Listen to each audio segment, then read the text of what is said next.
in a world that constantly tells us we need to be more, do more, achieve more, look better, be better, it's easy to feel like we're never quite enough. But what if I told you that happiness isn't about fixing yourself, but about accepting yourself?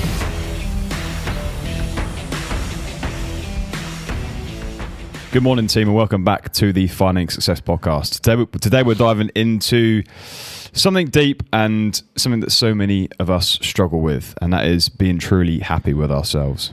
Not the kind of happiness that comes from promotion or a new relationship or exciting vacation, anything like that. We're talking about being happy when life is quiet, the kind that feels like home.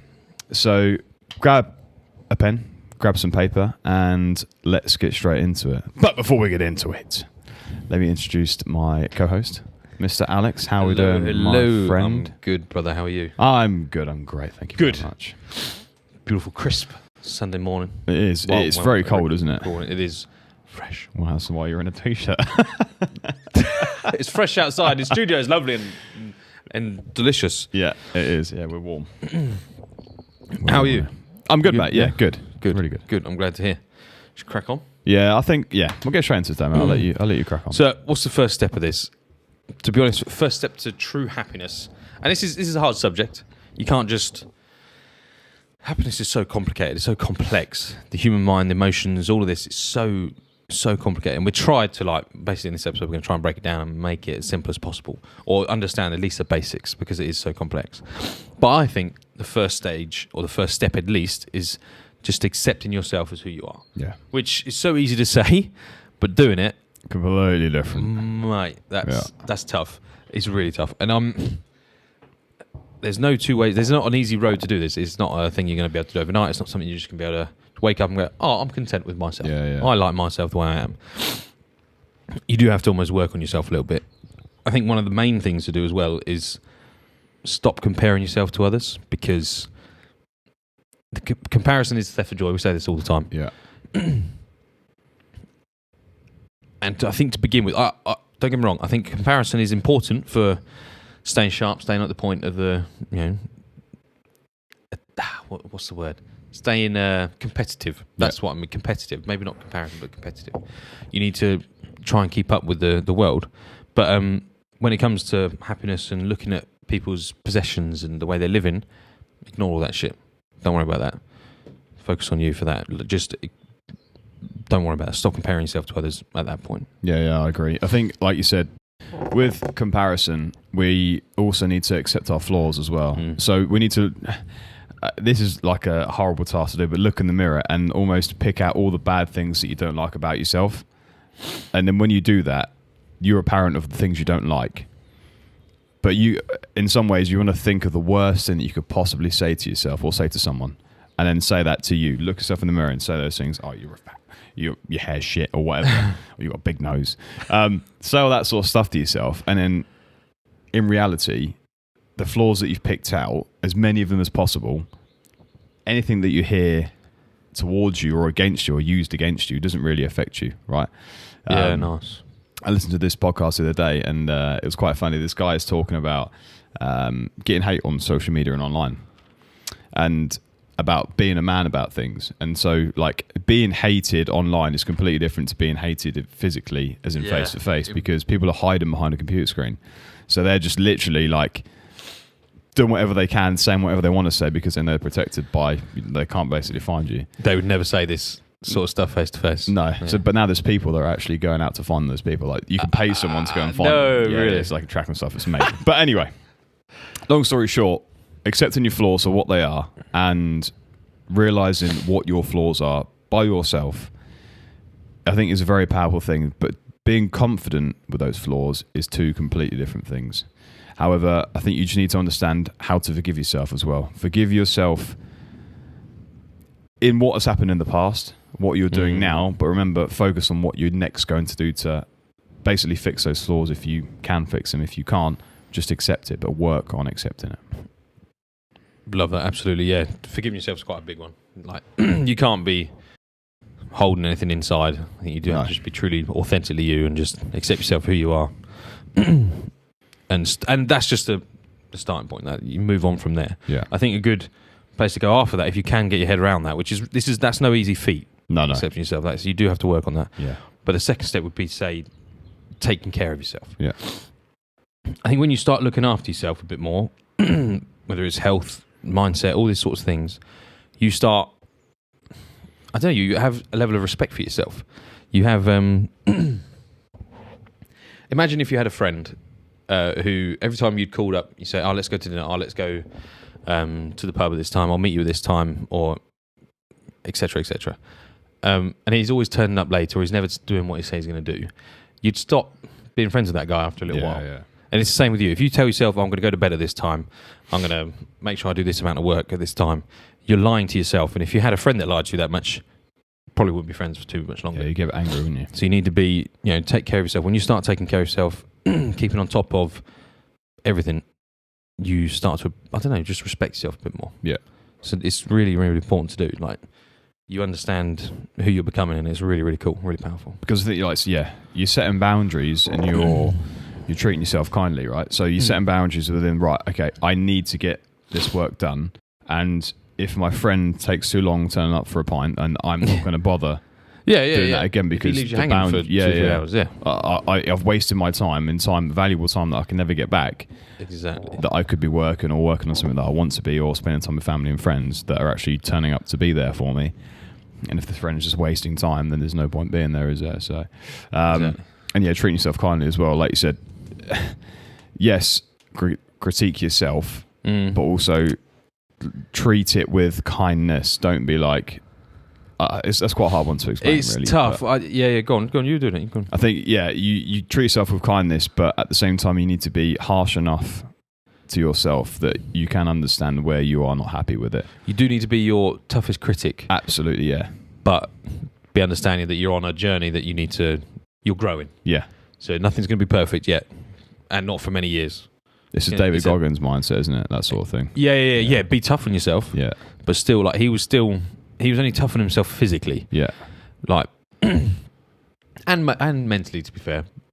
But he would also still give himself time to recover, rest, get over himself. Like, you see his long runs that he's on, the broken feet that he's running on, and bleeding, and just when he's shat his pants, all these videos. And, like, that is brutally savage, mentally and physically. Yeah. But after that, I guarantee you, he had a couple of weeks off of rest and recuperation to get ready to go and destroy himself again. Yeah. Like, there's no way he'd go for a run again the next morning. So, No.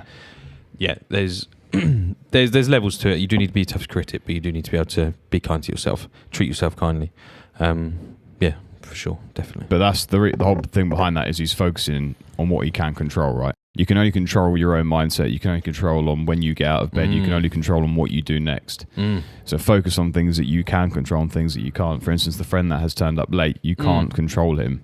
So if he's not there, you can control getting out of that friendship. Your response. You can control that, but you can't control what time he can or when he will arrive. So focusing on what you can control is, again, a really important thing, because we struggle with this initially starting this, is almost like saying that content is good enough. Like, let go of perfection so much, because we used to spend hours and hours getting and to us, like, it seemed perfect. Then you look around and it's like, that content is crap.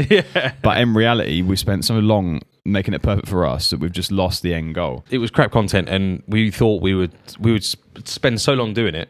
It almost cost us more time trying to make it as perfect as we could. Yeah. Than it would have just done splurting anything out, being the same level of shit. Yeah. And just learning, which is sometimes a better way of doing it. But we know. But I think it's hard letting go.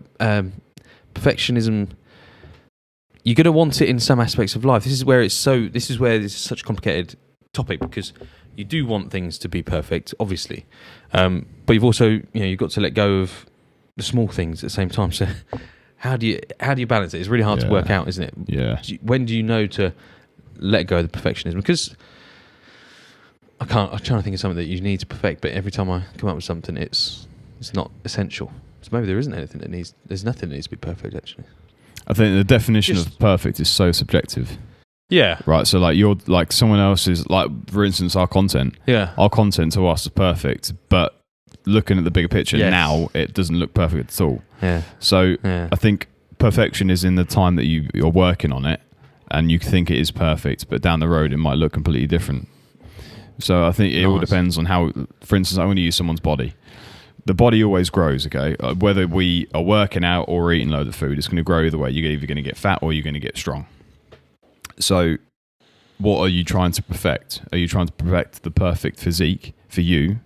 And bear in mind, you're never going to look like Chris. I can't remember his name. Chris fucking... Bumstead? Yeah. Or are you going for that physique? Because if you are, then you need to be starting at the age of 15. But 9 times out of 10, like a lot of people of us, we will never get to that physical bit, but there's like, what is perfection? Exactly. Is that perfection? Is his body perfection? Maybe to him, it probably isn't, is it? To us, we think that bloke is ripped, like he's got the perfect body, but to him, he's like, I want to go to the next level. Exactly. He's always wanted Mr. Olympia, more. he wants to be perfection, but again, a lot of people don't like that way of being. That's an awful body to some people, even though he's physically like insane. A lot of people are just no, not a chance. That's horrendous. That's not the opposite. So again, that's the beauty of just people's opinions, people's diverse thoughts and opinions. It's insane. But anyway, moving on. Yeah, go on. I think you need to going back to focusing on what you can control. Part of that is if you do get any wins, if you do get any success, you should be celebrating them. That will really engrave your happiness. Essentially, it will really help you. Just have a little cheers to yourself, a little tap. Go for a drink with friends, and you don't have to say, "Guys, I'm celebrating. I did this podcast." Just in your head, go, "That was good. That was." Pat yourself on the back. Yeah. That's all you really need, and then move forward. I think in this time of the world that we're living in, also with the instant gratification that we have got so used to, celebrating the small wins is very important. So we can celebrate getting a parcel in the post and it's from Amazon, and thanks, Jeff. But like that isn't really a celebration for us. Whereas spend the time to do something that is truly meaningful to us, and we should celebrate that. So one of our goals that we've completed, celebrate the goal. Having a green week on accountability, celebrate that green week. Do you know what I mean? Find out what you've done so well there to move on to the week after. Those little incremental goals and stuff we should celebrate, and they're the ones that in some ways become really important to us. Absolutely. I think there's a couple of different examples. Like say if you're incredibly obese, just stepping foot into a public gym, that's a win. That's the first step to success, to your personal happiness. That is fantastic. If you hate reading, but you really want to get into reading because you know it's good for you, as you know it's going to help you develop as a person, reading your first book, fantastic win. Or just opening the first page, reading the first chapter, that's a win. Celebrate those little things as on your steps. Doesn't matter how small the steps are. If you're making steps, you're in the right direction. It's a good start. I agree.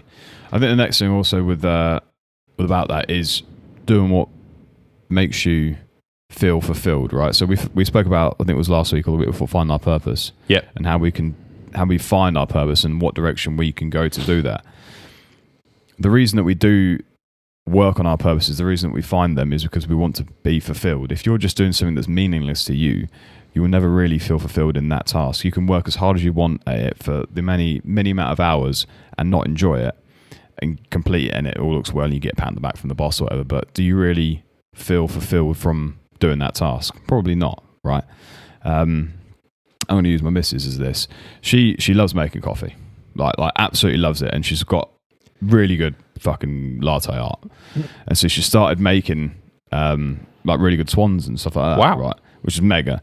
But on her vision board was a picture of a swan, basically, and this was last year. So now she started doing it towards the end of the year. Amazing. So the thing is, you've visualized that made her feel fulfilled. She wanted to do that, and now she's completed that, so she is fulfilled by that task. So just that little thing there is what do we usually want to feel fulfilled by? How do we want to do it, and what makes us feel fulfilled? Which is why it's so important to find your purpose and go for that. Love that. Do you know what I mean? That's fantastic. Yeah, congrats to her. That's awesome. Using a vision board, having it up there, just constantly chasing it every day. Yeah, amazing. That is. Yeah, that will be a very fulfilling. Even though it's just like I say, a little bit of latte art. So simple. Yeah. The satisfaction, the self-worth gain you're going to have from that is. Yeah. You can't get it from going shopping or doing anything materialistic. But it's a passion. She's pursued it, and exactly. That's why it's so important. That is one of the keys to happiness for sure. I think similar to that, you need to. Or similar to that should fill her with a lot of positive positivity. Yeah. It would be fantastic for her. And I think you need to surround yourself with that exact same thing. So celebrate other people's goals that have done that exact same thing. So say if she's got some friends that have done something similar or even completely different to like something that you've done, just surround yourself with that positivity. If you are celebrating her small win and one of your small wins, celebrate them together, come together, just bring that positivity together and just embrace it all. And again, it's another key to becoming happy. I think, yourself. Like you said, we say it all the time. You are who your closest 5 friends are, right? So if you surround yourself by 5 positive people that are working on things that they're wanting to be better, they're wanting to do better, they're working on a new business or they're working on their vision board, you can all work together to make a surrounding network positive. So you're all literally chipping away at all little tasks every day, day in, day out, just to be the better version of you. That's all you're doing. And having those people around you to do that is why you can surround yourself by positivity. So finding that network is very important, I think. Man, it's so hard as well because that's hard. A life hack. Yes, arguably that if you could find a group of people like that and they be your core circle of friends, man, that's a powerful friendship group. People having those people around you. That's amazing. That is life goals. That's a life hack right there. Absolutely. I think the last thing that we're going to bring up today is working on mindset. Absolutely. Now we spoke about how to feel positive with yourself, how to pick all the little niggly bits out, the bits that you hate about yourself. That is all forms of working on your mind. There's so many books that you can read. There's so many different tasks that you can do, but working on your mindset is so strong. I mean, there's so many ways that you can do it, right? But one I struggle with daily, and things that's so simple is locking the door. Now you're going to laugh at this, right? So I would lock the front door. I know I've locked the front door, but because my mind is elsewhere, I'm not thinking about what I'm doing in the current moment. I'm thinking about what I'm doing next. Yeah. So I will never remember if I've locked the front door or not. So I'll get to my car, start up, I'll drive down the road. I'm like, fuck, I haven't locked the front door. So I better go. I tow back. And I know I've locked the front door, but it's in my mind. Now you question yourself. So living in the present is in that purpose is right. Focus on what I'm doing now rather than what I'm doing later. So remembering that I'm looking at the front door, I've turned the key, I've registered in my mind that I'm living in the present day, the door is locked, I can then move on to my next task. So people struggle with this all the time, right? So doing the washing. Yeah. People will do the washing and then they'll spill something on the floor, so they'll forget to do the washing, leave the washing in the washing machine, clean the mess on the floor. Dog wants to go out for a walk, so take that dog out for a walk. Walk the dog, it's been an hour and a half, the washing's still in the washing machine, then they've decided to wash up, the washing's still in the washing machine, and all these are the tasks happen because they're not doing the thing that they want to do first. They're not living in the present. Yeah, absolutely. I do it all the time. I think everyone's live in the guilty present day. Yeah. Live in the present day. That's one simple thing just to work on your mindset straight away. Oh, yes, yeah. I think it's hard. It's because there's two sides to it again. There's the being present for things that are going to save you time in the future. So, or save you less stress in the future. Like lock on the front door. Yeah. You've walked out. That's now giving you increase your stress levels. You're no longer thinking now about the present. You're going, shit, have I locked the front door? Yeah. Have I turned the cooker off? Did I close all the windows when I went out this morning? That's going to give you stress later on. So doing those tiny little acts, fantastic. You need to be in the present, I believe. But then there's the other side. I think when driving, maybe we shouldn't encourage this. Oh, I do this all the time. You can zone out when driving, especially like motorway driving where you're just glazed over and just looking at cars.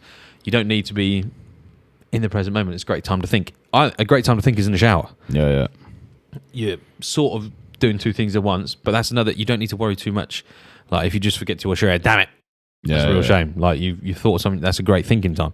There are certain times where thinking, future thinking, projecting, being somewhere else, fantastic. I'd highly recommend. But you're right, the small acts that are going to cost you in the future, be present. Make sure you're in the current time, in the current day. Just going back, working on your mindset as well.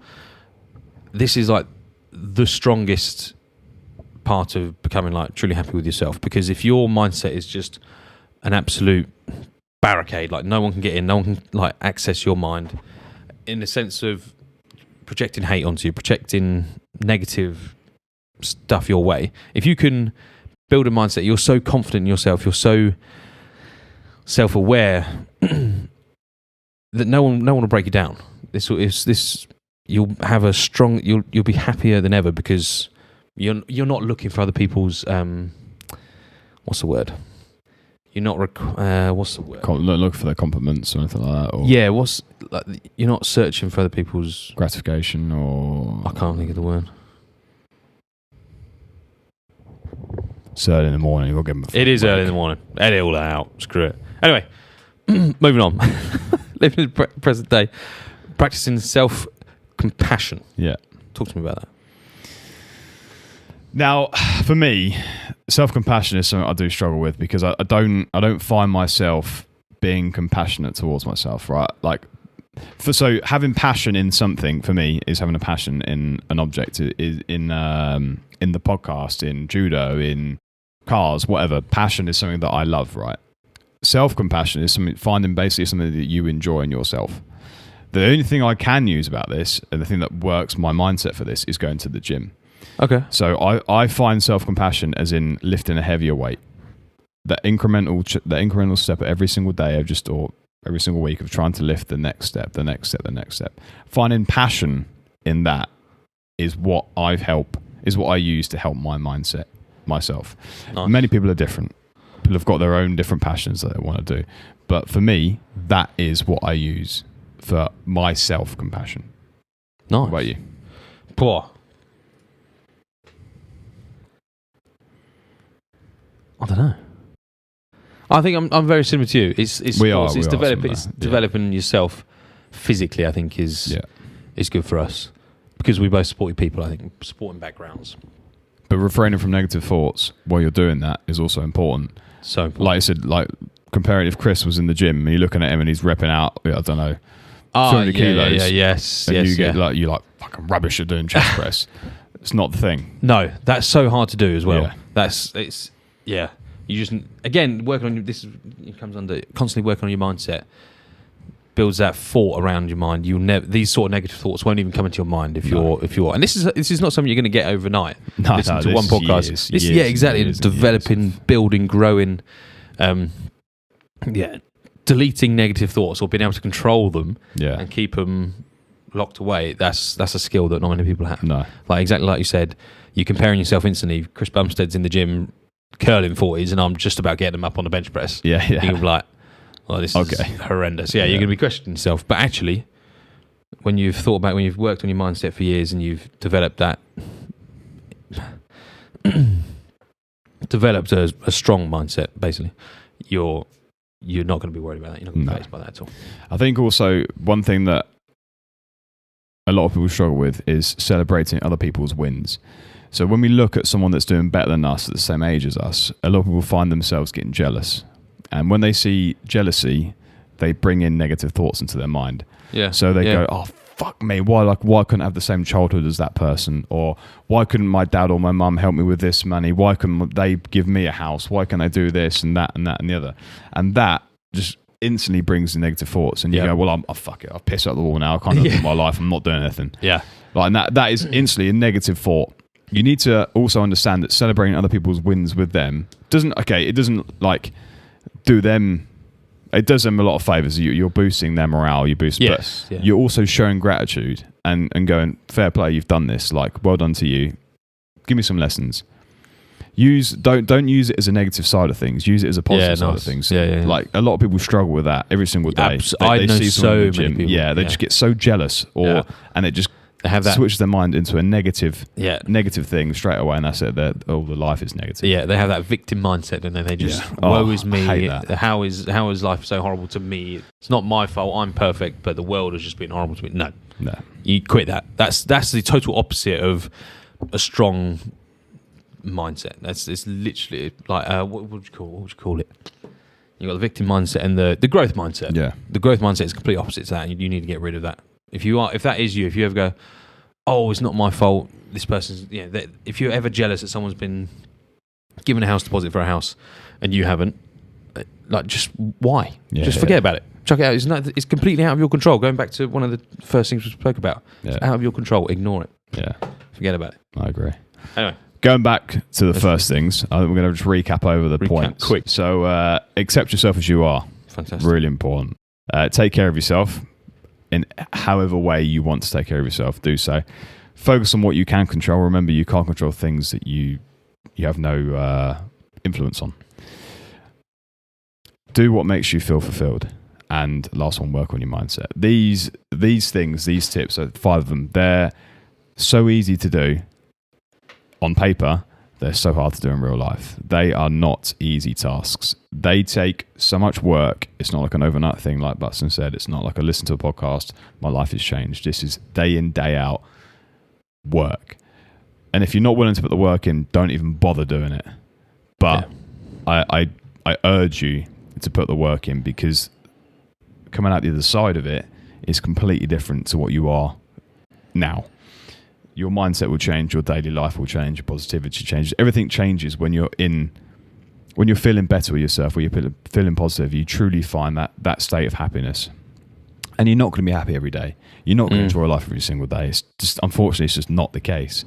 But if we can give ourselves the edge, day in, day out, you will feel way better and have a way better positive outlook on life.